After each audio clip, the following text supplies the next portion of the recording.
All right, new on the night team, they're an icon of Florida, but this year they're dying in record numbers. Marine biologists are horrified at the number of manatees being found dead across the state.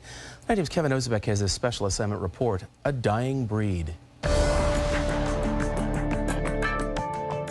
They are the gentle giants that slowly graze in Florida's waterways. And in this stretch of Biscayne Bay between the Julia Tuttle Causeway and the 79th Street Bridge, manatees were once easily spotted. And this was a prime feeding ground for manatees. Biologist Jonathan Sidner has the job of trying to count how many manatees are in Miami-Dade County. He says over the years, sightings in this patch of water have plummeted. We saw hundreds within a year in this area, and now we're not seeing those numbers. But the bad news for the species extends well beyond this part of the bay. It's only May, and already the Florida Fish and Wildlife Commission has documented a record-shattering 712 manatee deaths in the state. This time last year, only 252 were found dead. Deaths are surging in Central Florida, but manatee care experts here are on edge too. We're seeing emaciated animals. Julie Hyde helps rehabilitate manatees at the Miami Seaquarium.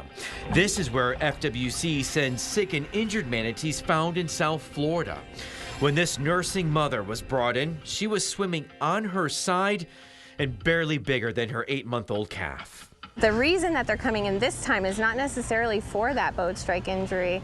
It's because they're malnourished. Manatees are no longer spotted as often in this part of Biscayne Bay because they struggle to find food here. And the root of the problem can be seen beneath the surface at the bottom of the bay.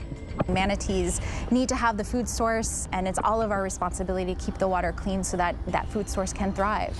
Pamela Sweeney leads a Miami-Dade County team dedicated to improving the health of Biscayne Bay. That means diving in and tracking how much seagrass is growing. We just record everything we see down there.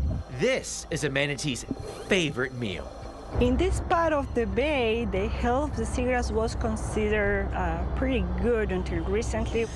In these satellite images, you can see how acres of seagrass died off right where Jonathan used to spot manatees by the dozen. They don't have a voice, so we have to be the voice for them. So now the goal is to get the seagrass back to get the manatees back. As for that mother and calf at the Seaquarium, after spending weeks packing on the pounds, they have been re-released. A bit of good news in an overall sad story. It's heartbreaking, for sure. We were on an upward trend for so many years that they got upgraded from endangered animals to a threatened species, and now their numbers are declining. Kevin Ozebek, 7 News. County biologists say when you use fertilizers and weed killers, it can eventually end up in the bay and affect seagrass, so the less you use, the better.